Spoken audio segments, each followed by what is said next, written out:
రాష్ట్ర మహిళా విభాగానికి జాయింట్ సెక్రటరీగా పనిచేస్తున్నారు. వైఎస్ఆర్సీపీ 175 to 175 గెలుస్తుందా గెలవదా, అసలు ఏమిటి అనేది శ్రీరెడ్డి గారిని అడిగింది. నమస్కారం మేడం. నమస్తే sir. Madam, YS Jaganmohan Reddy 175కు 175 సీట్లు గెలుస్తారన్నారు. నిజంగా అనుకున్న ప్రకారం 175 గెలుస్తారంటారా? 175 ప్రైజుల్లో జగనన్న పెట్టిన మంచి పథకాలు ప్రతి ఇంటికి 100కి 80% పథకాలు వెళ్ళాయి. ఆయన చేస్తున్న మంచి తనాన్ని బట్టి ప్రజల్లో ఒక నిర్ణయానికి వచ్చేసారు. ప్రజలు ఒక నిర్ణయానికి వచ్చారు. ఆ నిర్ణయం రేపు ఓటుతో 175 ఖచ్చితంగా వస్తాయి. ఎందుకంటారా, చంద్రబాబు నాయుడు గారు 14 సంవత్సరాలు సీఎంగా చేసినప్పుడు కనీసం ఒక విద్యార్థిని చదివించడం కానీ, ఒక స్కాలర్షిప్లు కానీ లేవు. ఈరోజు జగనన్న అమ్మఒడి పథకం పెట్టి ప్రతి పేద తల్లికి స్కూల్కి పంపించి, స్కూలు నాడు నేడు జీవితంలో పెరగాలి, జీవితంలో మంచి వ్యక్తి మంచిగా పిల్లల్ని చదివించుకోవాలి అంటే మనకి మనీ పరంగా కానీ ఆరోగ్యంగా పరంగా కానీ రెండు కావాలి. జగన్మోహన్ రెడ్డి గారు ఆరోగ్యశ్రీతో 25 లక్షలు ఒక మనిషికి పెట్టాడు. అలాగే చదువుకి పెట్టాడు. నాడు నేడు స్కూళ్ళల్లో టాయిలెట్స్ కాడి నుంచి మొత్తం పిల్లవాడు గవర్నమెంట్ స్కూల్కి వెళ్ళను అనకుండా ఈరోజు ప్రైవేట్ స్కూళ్ళు ధీటుగా గవర్నమెంట్ స్కూల్ని మంచిగా చేసి పంపించి చదివిస్తున్నారు. ఆ రోజుల్లో మరి ఆడపిల్లలు గవర్నమెంట్ స్కూల్కి వెళ్ళాలన్నా ఎంత ఇబ్బంది పడేవాళ్ళండి. టాయిలెట్స్ లేవు, స్కూల్ స్టడీ లేదు, ఏమీ లేదు. కానీ ఈరోజు ఒక స్కూల్ చూసుకోండి, ప్రైవేట్ స్కూల్ కూడా సరిపోవట్లా, అంత మంచిగా చేశాడు. అలాంటప్పుడు మా బాబుని మేము బాగా చదివించుకుంటున్నాము, మేము బాగా అంటే బాబు కానీ పాప కానీ చదువుకుంటే ఇంగ్లీష్ మీడియం చదివి ఫారెన్స్ కానీ డాక్టర్స్ కానీ ఎవరైనా అవ్వచ్చు, యాజ్ ఇంజనీర్ కావచ్చు, ఏదైనా కావచ్చు.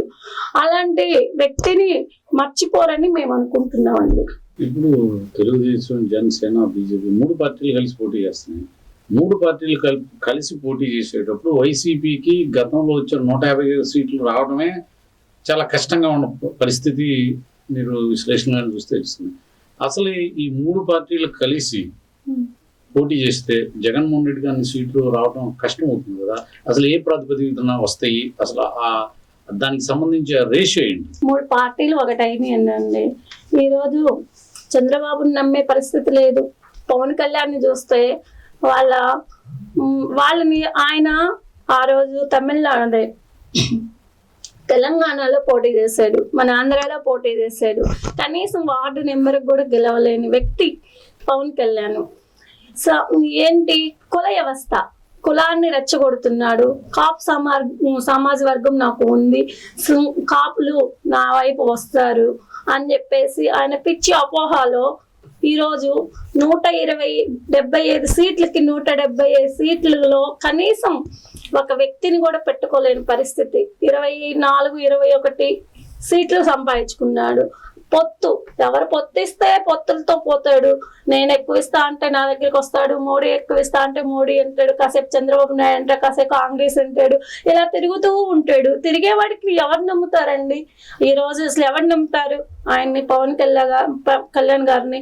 పవన్ కళ్యాణ్ వ్యక్తి సినిమాలకు పనికొస్తాడు కానీ, డైలాగులు చెప్పుకోవడానికి పనికొస్తాడు కానీ, రాజకీయంగా ఆ రోజు చిరంజీవి గారి పార్టీని భూస్థాపన చేసేదాకా నిద్ర పట్టలేదు. మళ్ళీ నేను పార్టీ పెట్టానన్నాడు. కాపు సమాజ వర్గాన్ని, ఇక్కడ కుల వ్యవస్థ, చంద్రబాబు నాయుడు ఏమో కమ్మ సమాజ వర్గం అని చెప్పేసి, ఈయన కాపు వర్గం అని చెప్పేసి రెచ్చగొట్టకూడదు తప్ప ఏమన్నా ప్రజలకు ఏమన్నా చేస్తున్నారండి? చేసేవాళ్ళు అయితే కరోనా టైంలో కనీసం వాళ్ళకి ఎన్ని సినిమాలు తీసుకున్నాడు, కోట్లు ఉన్నాయి. కనీసం ఒక ఇంటికి వచ్చి ఒక 500 చొప్పునైనా పేదవాడికి ఒక కాయగూర కానీ ఏదన్నా ఇవ్వగలిగాడా? కానీ జగన్మోహన్ రెడ్డి గారు వాలంటీర్లు పెట్టి ప్రతి ఇంటికి 1000 రూపాయల చొప్పున పంపించాడు. కరోనా టైంలో అన్నానికి, బియ్యానికి, అన్నిటికీ కూరగాయలతో సహా అన్ని సప్లై చేసేసి డాక్టర్స్ పంపించాడు. అలాంటి వ్యక్తిని నమ్ముతారా? పవన్ కళ్యాణ్ లాంటి వాళ్ళని, చంద్రబాబు నాయుడు లాంటి వాళ్ళని హెరిటేజీల్లోనూ బిజినెస్లు చేసుకుంటూ ఆయన చేస్తున్నాడు. కనీసం ఏ రోజైనా ఇది ఇచ్చారు అని ఉందండి? ఏమీ లేదు. తినడానికి తిండి లేదు, కానీ కష్టాలు పడుతున్న 3 సంవత్సరాలు కరోనా టైంలో, కరోనాలో కనీసం ఒక గిద్దె బియ్యం ఇచ్చాడా? లేదే. అలా కనీసం అదే జగన్మోహన్ రెడ్డి గారు ఫ్రీగా బియ్యం ఇచ్చాడు, ఫ్రీగా ఇంటింటికి 1000 రూపాయల చొప్పున పంపించాడు, ఫ్రీగా డాక్టర్స్ పంపించాడు. ఈ రోజు కూడా ప్రతి ఇంటికి డాక్టర్ వచ్చి మందులు ఇస్తున్నాడు. అంటే ఈరోజు ఒకటండి, మనం ఒక హాస్పిటల్కి ఒక జ్వరం వచ్చిందంటే హాస్పిటల్కి పోతే 1000 రూపాయలు 2000 అవుతుంది. అదే వైద్యం ఇంటికి వస్తుంది. అలాంటి దేవుణ్ణి మర్చిపోకుండా ఇట్లాంటి అబద్ధాలు వాళ్ళని ఎంతవరకు నమ్ముతారండి? జనాలకి సంక్షేమం ఎంత అవసరం, అభివృద్ధి కూడా అంతే అవసరం. రోడ్లు సరిగ్గా లేవు, రాజధాని ఎక్కడో తెలియని పరిస్థితి. ఇలాంటి పరిస్థితుల్లో అభివృద్ధి శూన్యం ఉండి రోడ్లు అన్ని గుంటలమైన ఉండి అభివృద్ధి లేనప్పుడు వైఎస్ జగన్మోహన్ రెడ్డికి ఎందుకు ఓటేయాలి? ఈ రాక్షస పరిపాలన నుండి ప్రజలు బయటపడండి అని చెప్పి పవన్ కళ్యాణ్, చంద్రబాబు నాయుడు ప్రచారంలో ఉన్నారు. అభివృద్ధి జరగకపోవడానికి గల కారణం ఏంటి? అభివృద్ధి అంటే అసలు ఏంటి? మీరు అడిగారు రోడ్లు, కానీ చంద్రబాబు నాయుడు ఏం చేశారండి? అక్కడ ఉన్న ఆస్తులు, అమరావతిలో ఉన్న ఆస్తులు అన్ని ఆక్రమించుకొని ఒక జస్ట్ రేకుల షెడ్ లాంటిది వేసి తప్పుకున్నాడు. కోట్లు అప్పులు చేసి వెళ్ళాడు. ఈ 2 సంవత్సరాల్లో మన అమరావతి రాజధాని ఎలా అవుతుందండి? మనం కొంచెమైనా ఆలోచించాలి. 3 సంవత్సరాలు కరోనా పోయింది, 2 సంవత్సరాల పరిపాలన. 2 సంవత్సరాల పరిపాలనలో కాలేజీలు వచ్చాయి, ఇంజనీర్ కాలేజీలు వచ్చాయి. మనకి ఈ రాష్ట్రంలో అంత ముందు డాక్టర్ చదవాలంటే ఎక్కడికి వెళ్ళాలి? ఈ రోజు ఎక్కడికి వస్తున్నారు? ఈ రోజు కడుపులో ఉన్నాయి కానీ ఎక్కడన్నా కానీ 15 ఇంజనీర్ కాలేజీలు వచ్చినాయి. అది డెవలప్ కాదా? మనము ఎక్కడికో వెళ్ళి చదువుకునే దానికన్నా మన బిడ్డను మనం ఇక్కడ చదివించే కొడుక్కి మనం తక్కువ ఖర్చుతో ఇక్కడే చదివిస్తే, మన బిడ్డ చదివితే మన ఊరు బాగుపడుతుంది, మన కుటుంబం బాగుపడుతుంది. అది అభివృద్ధి కాదా? పథకాలన్నీ తీసుకొని అది తీసుకున్నప్పుడు మనం డెవలప్ అవుతున్నాం. ఒక షాప్ పెట్టుకున్నాం అండి. ఇప్పుడు ఒకటి డోక్రా వాళ్ళకి ఇచ్చాడు లోన్ పూర్వకంగా, లోన్లు తీసుకుంటున్నారు, ఒక షాప్ పెట్టుకుంటున్నారు. ఈ రోజు మహిళలు పెట్టుకొని డెవలప్ అవుతున్నారు. రోజు కూలికి పోయే పని వచ్చేసి షాప్ పెట్టుకొని షాప్ లో బిజినెస్ చేసుకొని మహిళలకి ఇప్పుడు డోక్రా రుణాలు తీసేశాడు. ఆ రుణం పెట్టి షాపులు పెట్టుకొని బిజినెస్ చేసుకొని తీసేశారు కదండి. 4 విడతలుగా రుణాలు తీసేశారు కదా జగన్ గారు. ఆయన అన్నమాట ఆశ తీసేశాడు. నెలకి 18,500 కాదండి. డోక్రాలో 2018లో డోక్రా మహిళలకి లోన్లు ఎంతైతే తీసుకున్నారో 4 విడతలుగా డబ్బులు ఆసరాగా ఇచ్చారండి. ఒక ఆమెకి 1000 ఉండొచ్చు, ఒక ఆమెకి 1,00,000 ఉండొచ్చు. ఎంతన్నా కానీ డోక్రా మహిళలు మొత్తానికి లోన్లు తీసేసాడు. తీసేసి మళ్ళీ సంవత్సరానికి 45 సంవత్సరాలు ఉన్న వాళ్ళకి 18,500 వేసాడు, 15,000 ఓసీలకి వేసారు. ఇవన్నీ వేసి మీరు బిజినెస్లు చేసుకోండి, డెవలప్ అవ్వండి. ఇది డెవలప్ కాదంటారా? ఏ రోజైనా చంద్రబాబు నాయుడు అలాంటి కార్యక్రమం ఎందుకు చేయలేదండి? ఆడవాళ్ళ పక్షాన ఉన్న జగన్మోహన్ రెడ్డిని ఈర్షగా మీరు వ్యతిరేకించడం తప్ప ఏంటంటే, ఒక చంద్రబాబు నాయుడు నిజాలు చెప్తే ఆయన తల 4 వక్కలు అవుద్దన్నమాట. ఆయన నిజాలు చెప్పడు.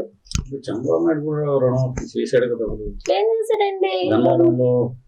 ప్రత్యేకంగా ఒక కమిటీ పెట్టి దాంట్లో రుణమాఫీ. అవును, ఎక్కడిచ్చాడండి?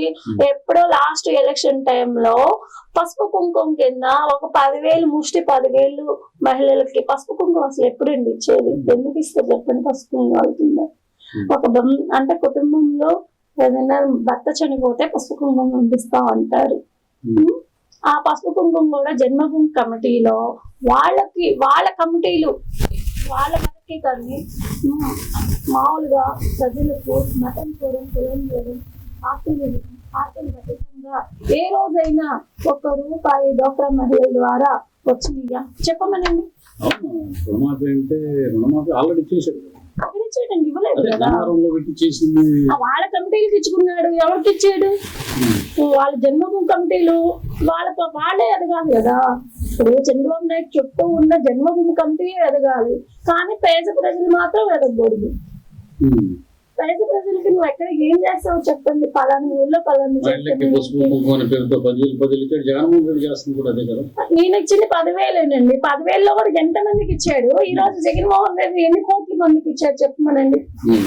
ఈ రోజు జగన్మోహన్ రెడ్డి నువ్వు 4 లక్షలు రుణం ఉంటే 4 లక్షలు తీసేశాడు, ₹1,00,000 ఉంటే ₹1,00,000 తీసేశాడు, తీసేసి మొత్తం రుణం తీసేశాడు. అంటే ఇప్పుడు డ్వాక్రా మహిళలకు ఇచ్చింది ఒక్కసారి తీసేసారా విడతల వారీగా? అంటే ఏ పద్ధతిలో చేశారు? 4 విడతలుగా ఇచ్చాడు. అంటే ఎలా ఇచ్చారు అది? First year, second year, third. ఇప్పుడు నాకు ఒక 10,000 ఉంది అనుకోండి, ₹1,00,000 ఉంది నా బాకీ. నేను నా బాకీ కింద సంవత్సరానికి 10,000 తారీఖు తీసేశారు. ₹1,00,000 ఉందంటే ఇంకా 25,000 ఇచ్చేసాడు. అలా రుణం తీసేశారు. అది తీసేసి మళ్ళీ డ్వాక్రా రుణాలు ఇచ్చాడు, షాపులు పెట్టించాము, చిన్న చిన్న షాపులు పెట్టారు, పెద్ద పెద్ద ఇండస్ట్రీలు పెట్టారు, వాళ్ళ పేరు మీద కొన్ని వర్కులు చేసుకుంటున్నారు, మహిళలు డెవలప్ అవుతున్నారు. ఇది డెవలప్ కాదా? మహిళలు ఎప్పుడు మహిళలు అణచివేయాలి అనే చంద్రబాబు ఎక్కడ? మహిళలు ఈ రాజకీయంగా కానీ చదువులో కానీ అన్ని విధాల్లో పైకి తీసుకొస్తున్న జగన్మోహన్ రెడ్డి గారిని మర్చిపోతే మనం రాజధాని, సొంత రాజధాని ఎంతవరకు ఏర్పాటు చేయను జగన్మోహన్ రెడ్డి. రాజధాని అసలు ఏది కరెక్ట్ అయిన రాజధాని జగన్మోహన్ రెడ్డి ఇంకా అభివృద్ధి చెప్పారు కండి, నేను 3 రాజధానులు చేస్తాను, నాకు టైం ఇవ్వండి అని చెప్పారు కదా. దాని కోట్లు వేసారు, అది కోట్లు వేసినట్టయితే అయిపోయింది. ప్రతిదానికి కోట్లు జగన్మోహన్ రెడ్డి రాజధాని ఇస్తాడా, విశాఖపట్నం ఇస్తాడా, కర్నూలు ఇస్తాడు? అసలు ఏ రాజధాని చేస్తాడు? రేపు 170 సీట్లు నిజంగా మీరు గెలిచి అధికారంలోకి వస్తే రాజధాని 3 రాజధానులు ఉంటే ఒక రాజధాని ఉంటుంది. జగన్ గారు ఏం చెప్పారు? 3 రాజధానులు చెప్పండి. ఇప్పుడు అసలు మీ ప్రసంగాలు చూస్తున్నారు, ఈ ప్రసంగాలు ఎక్కడ కూడా 3 రాజధానుల అంశం అసలు ఎవరు చర్చకి దాటలేదు, చర్చకి తీసుకురావట్లేదు. లేదండి, కోర్టులో పెట్టారు కదా. కోర్టులో 3 రాజధానులకు సంబంధించి ఎలక్షన్ కు ముందు ఫస్ట్ ప్రచారంలో విశాఖపట్నంలో రాజధాని, విశాఖపట్నం పరిపాలన రాజధాని ఉంటుంది, అక్కడే ప్రమాణ స్వీకారం చేస్తానని ఫస్ట్ సభలో చెప్పారు. ఇది నిన్న సిద్ధం సభల్లో జరిగినప్పుడు చెప్పాడు. కానీ ఆ తర్వాత నుంచి విశాఖపట్నంలో కానీ ప్రజల్లో వ్యతిరేకత వచ్చిందా లేకపోతే మీరు అబ్జర్వ్ చేస్తుంటారు కదా, దానివల్ల ఆ చర్చను అసలు తీసుకురావడం మానేశారు. ఓట్లు ఇటు కృష్ణా గుంటూరు సీట్లో కమ్మ ఓటింగ్ ఎక్కువ ఉంది కాబట్టి రాజధాని ప్రాంతం అటు పోతే మనకి ఓటు బ్యాంక్ తగ్గింది. ఇప్పటి వరకు మనం ప్రశాంతంగా ఉండి ఆ తర్వాత వెళ్ళిపోదాం ఆలోచన ఉన్నారు. అలా ఏం లేదండి. జగన్మోహన్ రెడ్డి గారు ఎప్పుడైనా ఒకే మాట అండి, ఆయన మాట ఇస్తే మాట తప్పడు. ఏదైనా చేసే ఆ టైం వస్తే చేయొచ్చు ఏంటి. ఇప్పుడు హైదరాబాద్ ఒక్క చోట రాజధాని చేసి ఒక్క ఊరు డెవలప్ చేసేదానికన్నా 3 ఊర్లు 10 ఊర్లు డెవలప్ అయితే అందరూ బాగుపడతాం కదండి. ఇప్పుడు మీరు 100% జగన్మోహన్ రెడ్డి అన్ని సంక్షేమ పథకాలు చేశారు. ప్రజలందరూ సస్యశ్యామలంగా ఉన్నారు, ప్రజలందరూ బాగున్నారు. 175 మంది పోటీ చేసినప్పుడు 80 మందిని ఎందుకు మార్చారు? అంటే వాళ్ళు ఏమన్నా అవినీతి చేశారా, లేకపోతే అసలు ఎందుకు 80 మందిని మార్చాల్సి వచ్చింది? అవినీతి ఏం చేయలేదండి. ఇప్పుడు కొత్త వాళ్ళకి అవకాశం ఇవ్వాలి కదా. మరి పాత వాళ్ళు ఏమైపోతారు? పాత వాళ్ళు ఇప్పుడు వేరే వాళ్ళు చేస్తామండి. ప్రతిసారి అందరికి రావాలని లేదు కదండి. ఇప్పుడు నేను ఒకసారి చేయొచ్చు, మమ్మల్ని నమ్మి జగన్ గారిని నమ్మి ఈ పార్టీ కోసం కష్టపడి ఉండవచ్చు. ఆ కష్టంలో ఆయనకి ఇంకొక అవకాశం ఇవ్వచ్చు కదండి. ఆ అవకాశం ఇచ్చారు అంతే. ఇప్పుడు అంటే ఎగ్జాంపుల్ మీరు ఇప్పుడు ఎమ్మెల్యేగా పోటీ చేస్తున్నారు, చక్కగా సర్వీస్ అందుతున్నారు. సర్వీస్ చేస్తుంటే 100-175 జగన్ ఇచ్చిన సంక్షేమ పథకాలు బ్రహ్మాండంగా ఉన్నాయి, ప్రజలు సస్యశ్యామలంగా ఉండాలి, అందరూ ఆకలి బాధలు లేకుండా చంద్రబాబు నాయుడు జన్మభూమి కంపెనీతో నాశనం చేశాడు. ఇది అంతా బాగున్నప్పుడు జగన్మోహన్ రెడ్డిని చూసే కదా ఓటేసేది. అప్పుడు జగన్మోహన్ రెడ్డి చేసేసేటప్పుడు ఎమ్మెల్యేని ఎందుకు మార్చాలి? అదే నేను చెప్తుంది. ఇప్పుడు నన్ను నమ్మి ఇప్పుడు అందరికి అవకాశాలు ఇవ్వాలి కదండి. అందుకే అందరికి సామాజిక వర్గానికి అవకాశాలు ఇస్తున్నారు. అంతేగాని ఈయన చేస్తేనే అవుతుంది, ఇంకొక చేస్తారు అవుతుంది. అక్కడ సామాజిక వర్గం ఆయన అవతలం ఉండొచ్చండి. ఇప్పుడు ఎమ్మెల్యేని మార్చారంటే ఎమ్మెల్యే అవతలి వైపు మాట ఇచ్చి ఉండొచ్చు కదా. ఇప్పుడు నీకు ఇంకొకసారి ఇప్పుడు పార్టీలో జాయిన్ అవుతారు, అటు వాళ్ళు జాయిన్ అవుతారు, ఇటు వాళ్ళు జాయిన్ అవుతారు. పార్టీని నమ్ముకున్న వాళ్ళు పార్టీలో అందరికీ న్యాయం చేయాలని ఒక ఆలోచనతో సామాజిక వర్గాన్ని పెంచి పార్టీని బలోపేతం చేసుకుంటూ ఆయన పార్టీలో నాయకుల్ని ఇవ్వచ్చు.